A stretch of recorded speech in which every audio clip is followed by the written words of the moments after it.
अस्सलाम वालेकुम everyone, this is Hamza Khan. हमारी लाइफ के अंदर जो कम्युनिकेशन स्किल है वो बहुत इंपॉर्टेंट रोल प्ले करता है, क्योंकि ये कम्युनिकेशन स्किल ही होता है जिसको यूज़ करते हुए हम अपनी लाइफ के अंदर जो रिलेशनशिप है, जो बॉन्डिंग है उसको स्ट्रॉन्ग करते हैं। तो जितने अच्छे हमारे कम्युनिकेशन स्किल होते हैं उतने अच्छे हमारे रिलेशनशिप होते हैं।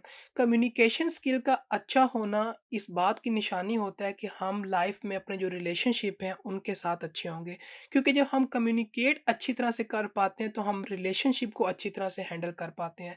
हम लोगों के साथ ताल्लुकात को, लोगों के साथ जो हमारी कम्युनिकेशन है उसको अच्छी तरह से हैंडल कर पाते हैं। अच्छी तरह से कम्युनिकेट करना इसी कंडीशन में पॉसिबल हो पाता है कि जब हमारे पास कम्युनिकेशन स्किल होते हैं।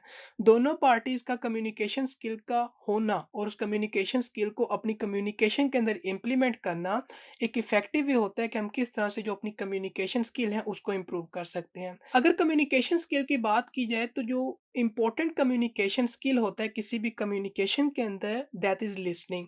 अगर हम किसी भी पर्सन की बात को अच्छी तरह से सुनेंगे नहीं, उनकी बात की तरफ ध्यान नहीं देंगे तो कोई भी पर्सन हमारे से कम्युनिकेट नहीं करेगा। कोई भी पर्सन अपनी बात को हमारे से शेयर नहीं करेगा। क्यों? क्योंकि हम उसकी बात को वैल्यू नहीं दे रहे, हम उसकी बात को सुन ही नहीं रहे। तो जब हम किसी की बात को सुनते ही नहीं हैं तो ऑब्वियसली सी बात है कोई भी पर्सन इन फ्यूचर हमारे से कम्युनिकेट नहीं करेगा, हमारे से अपनी बात को शेयर नहीं करेगा। क्यों? कम्युनिकेशन के अंदर सिर्फ़ सुनना ही काफ़ी नहीं है, बल्कि उस बात को सुनने के बाद उस पर्सन को जो हमारे से कम्युनिकेट कर रहा है, उसे रिस्पॉन्ड करना, ये बहुत इम्पोर्टेंट बात होती है।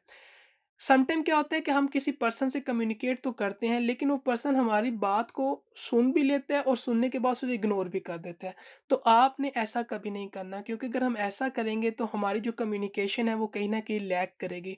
तो कम्युनिकेशन को इम्प्रूव करने के लिए ज़रूरी है कि आप ना सिर्फ़ दूसरे की बात को सुनें बल्कि उसकी बात को रिस्पॉन्ड करें। उसको वैल्यू दें, उसको ये बताएँ कि आप उसकी बात को सुन रहे हैं और उस बात के अगेंस्ट कोई भी चीज़ जो आप कहना चाहते हैं वो लाज़िमन उसे कन्वे करें।